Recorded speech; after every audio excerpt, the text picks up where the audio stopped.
할렐루야. 오늘 매일 주님과 함께 오늘은 찬송가 565장입니다. 예수께로 가면 부르며 시작하겠습니다.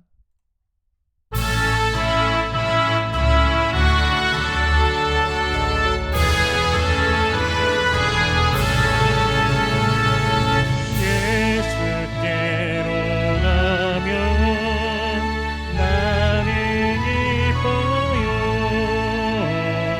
걱정 근심 없고 정말 즐거워. 예수께로 가면 나는 기뻐요. 나와 같은 아이 부르셨어요. 예수께로 가면 맞아주시고 나를 사랑하사 용서하셔요. 예수께로 가면 나는 기뻐요. 나와 같은 아이 부르셨어요. 예수께로 가면 손님을 잡고 어디서나 나를 인도하셔요. 예수께로 가면 나는 기뻐요.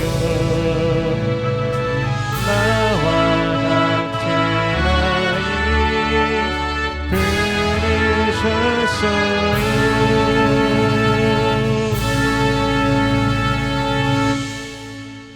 아멘. 오늘 매일 주님과 함께 우리가 함께 나눌 말씀은 욥기 34장 31절에서 35장 16절까지의 말씀입니다. 봉독은 35장 9절에서 16절까지의 말씀을 봉독하겠습니다. 사람은 학대가 많음으로 부르짖으며 군주들의 힘에 눌려 소리치나 나를 지으신 하나님은 어디 계시냐고 하며 밤에 노래를 주시는 자가 어디 계시냐고 말하는 자가 없구나.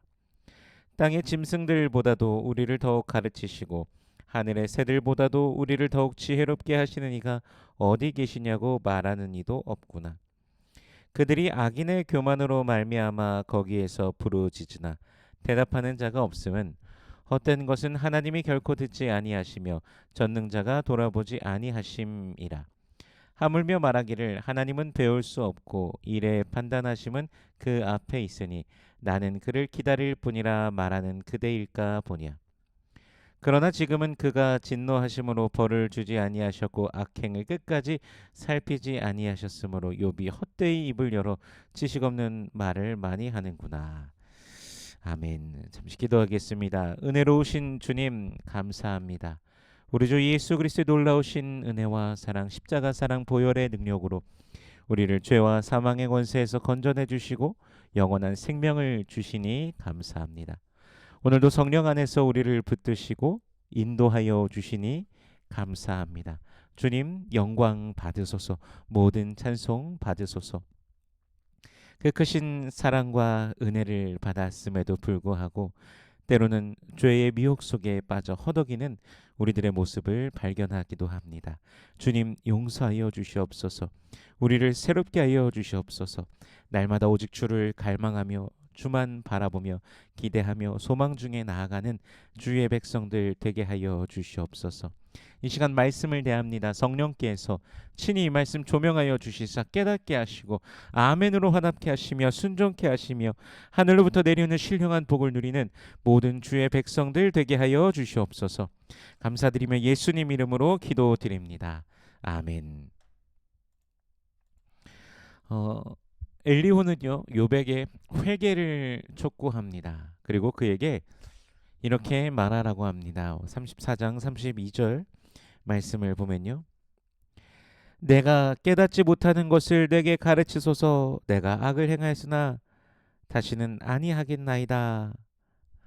이렇게 말하라고 하는 것입니다. 즉 자신이 깨닫지 못하는 것을 가르쳐 달라고, 회개하겠다고, 자신의 악한 부분을 알려달라고 간구하라고, 그렇게 해서 회개하라 하는 것이죠. 그러면서 욥을 향하여서요, 지식도 없고 분별도 없고 회개하지 않기 때문에 고난이 계속되어야 한다라고 말합니다.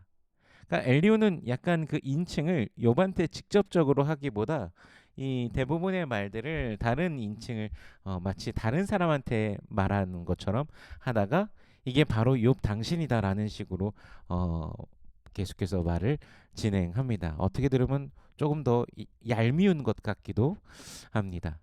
어, 이제 욥을 향하여서 그렇게 그런 모습들 때문에 고난이 계속되어야 된다고 하는 것인데요. 죄에 죄를 더하고 욥이 하나님을 대적하고 있다라고 엘리후가 말하고 있습니다. 그러니까 엘리후의 말도 어, 처음에는 마치 이제 중재자처럼 욥의 세 친구들도 제대로 말하지 못하고 욥에게 반론조차 하지 못하는 것을 보면서 제대로 된 말을 할 줄 알았지만 어, 보아하니 엘리후의 말도 계속해서 더욱더 냉혹해지는 것 같습니다. 이제 35장에서는요, 욥의 모습을 짚으면서 잘못되었다라고 하는데 2절에서 그대는 그대의 의가 하나님께로부터 왔다는 말이냐라고 물으면서 어떻게 당신이 하나님께서 주신 대로 자신의 의를 행하며 살아가고 있다고 말할 수 있냐 이렇게 따져 묻고 있습니다. 그러니까 그렇지 않다라는 것을 어, 욥이 의를 행하지 않았다라고 전혀 의로운 삶이 아니다라고 이제 엘리후의 입장에서는 욥에 대해서 이제 가정하면서 말하고 있는 것이죠. 그러면서 하나님과 욥의 상관관계 속에서 욥이 아무런 상관도 없는 사람, 즉 그가 무슨 일을 행해도 뭐 범죄한다고 하더라도 하나님께 아무런 영향을 끼치지 못하는 사람이라고 말합니다.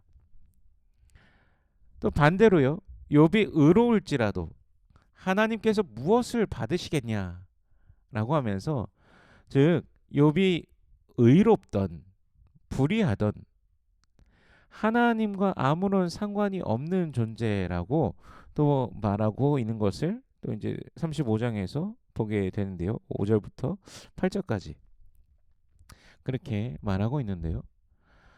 하나님의 높으심에 대해서 표현하려고 한 말인 것은 분명하고 또 이해도 됩니다. 근데 사실 이렇게 말하면요, 사실 자신의 주장과 오히려 대치가 됩니다.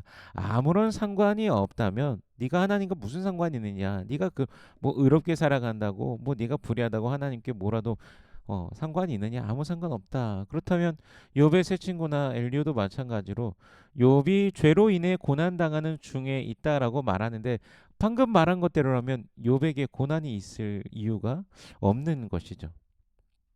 아무 상관도 없는데 그러면 지금 왜 고난이 있다고 그 말하는 것인가? 하나님에게 아무런 영향도 없는데 왜 고난 중에 있는 것인가? 의도 상관이 없다면, 그렇다면 규범적 지혜 자체를 부정하는 것이 되어 버린다는 것이죠. 그래서 지혜라고 하면서 말하고 있지만 오히려 그 말에서 모순이 발생해 버리게 됩니다. 그래서 우리가 어떤 대화나 누군가를 이제 특히나 이제 위로하는 것은 쉽지 않는 것이 위로입니다. 우리가 예수의 이름으로 위로하고 그저 울어주고 함께 기도해주는 것이 사실은 가장 최선의 위로일 것입니다. 근데 인간의 지혜로서 어떤 말의 논리로서 위로하려고 한다면 그 위로는 사실 완벽하지 못합니다. 그리고 인간이 완전하지 않은 존재이기 때문에 그 위로 속에 오히려 괜히 또 잘못된 논리와 모순 속에 빠져들 수도 있고요. 그래서 우리는 우리가 할 수 있는 가장 큰 잠시 전에도 잠깐 말했지만 우리가 할 수 있는 가장 큰 위로는 슬퍼하는 자를 위해서 함께 울어주고 함께 기도해 주는 것이 가장 큰 위로일 것입니다. 우리가 위로할 수 있습니까? 성령님께서 가장 큰 위로로서 임하시는 분이심을 우리가 기억하며 우리가 어, 대해야 될 사람을 대해야 될 것입니다. 어, 다시 본문으로 돌아오면요. 어, 이어서 말하기를요. 이제 고난 중에 있는 사람이 하나님께 부르짖지만 그 동기가 교만하고 진정한 하나님에 대한 인식이 없으면 하나님께서 응답하시지 않는다라고 말합니다. 그러니까 지금 아까 서두에서도 잠깐 나눴지만 악인, 교만한 자 등 다른 주어를 사용하지만 실상은 이제 욥에 대해서 말하고 있는 것이죠. 욥이 응답을 받지 못한 이유는 그가 악인의 태도를 가졌기 때문이다라고 엘리후가 지금 말하는 것이죠. 이제 회개에 대해서 강조하면서 이미 욥이라는 인물을 죄인으로서, 교만한 자로서, 악인으로서 결론은 이미 맺어놓은 상태에서 욥을 향해서 몰아붙이고 있습니다. 엘리바스, 소발, 빌닷이 하지 못한 정말 참된 교훈을 욥에게 해줄 것만 같이 그의 말을 시작하였지만 결국은 악인의 모습에 대해서 설명하다가 그것이 바로 욥 당신이다라고 하며 욥을 오히려 고발하는 모습을 오늘 본문을 통해서 계속 보고 있는 것입니다. 물론 엘리후의 말이 말 자체로 보았을 때 틀린 말은 아닙니다. 엘리후가 그 세 친구들보다 조금 긍정적인 것은 엘리후는 하나님과의 관계 회복을 위한 그 회복적인 측면에서의 회개를 말하고 있죠. 하나님께서도 그들이 돌아오게끔 하시려고 그런 시간을 주신 것이다. 근데 이제 친구들 같은 경우에는 의인에겐 복을 주시고 불의한 자에게는 벌을, 고난을, 심판을 주신다라고 하면서 네 이유는 네가 불의하기 때문이야. 네가 범죄하기 때문이야. 너는 죄인이야. 이런 식으로만 이제 접근했던 것만 아주 약간의 다른 양상은 있는 것이죠. 근데 문제는 엘리후도 욥이 죄인이라는 것을 이미 결정 지어놓고 접근하고 있습니다. 그러니까 조금 뭐 따뜻해 보이긴 했는데 결국 정죄하는 것은 마찬가지라는 것이죠. 예수님께서 우리를 바라보시면서요.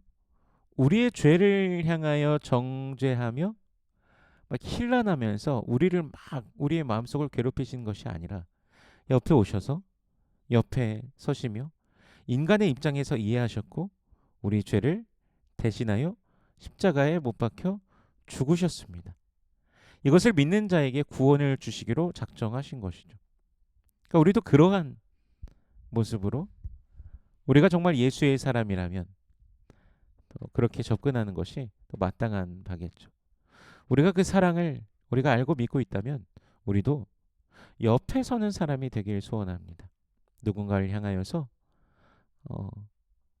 비난하고 힐난하고 정죄하고 또 고난 당하고 있는 자에게 네가 이래서 그런 거야, 저래서 저런 거야 그러는 것이 아니라 옆에 서서 함께 기도해 주는 그런 사람 되길 원합니다. 고난 속에 있는 자, 어려움 중에 있는 자의 옆에 서길 원합니다.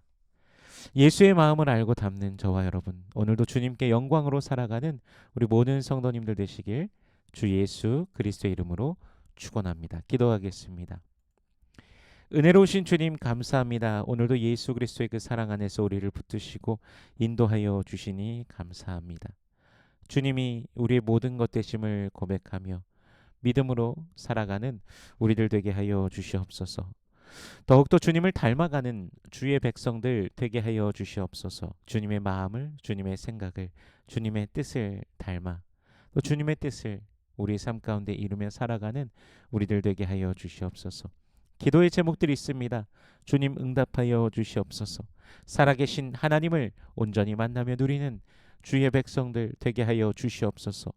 육신에 연약한 자들이 있습니다. 주여 치료하여 주시옵소서. 주님의 그 치료의 광선을 발하여 주시사 머리끝부터 발끝까지 온전케 하시고 새롭게 하여 주시옵소서. 치유하여 주시옵소서. 주님의 능력으로 임하여 주시옵소서. 마음이 상한 자를 주께서 고쳐 주시옵소서. 위로하여 주시옵소서. 새롭게 하여 주시옵소서. 오늘의 삶도 우리 주님께서 붙드시는 줄 믿습니다. 성령 하나님의 돌보심과 지키심과 인도함 속에 믿음으로 나아가며 주님을 기뻐하는 모든 주의 백성들 되게 하여 주시옵소서. 여호와는 내게 복을 주시고 너를 지키시길 원하며 여호와는 그 얼굴을 내게 비추사 은혜 베푸시길 원하며 여호와는 그 얼굴을 내게로 향하여 드사 평강 주시길 원하노라. 주님 말씀하셨으니 언약하신 대로 오늘도 임하여 주시옵소서. 감사드리며 예수님 이름으로 기도드립니다. 아멘.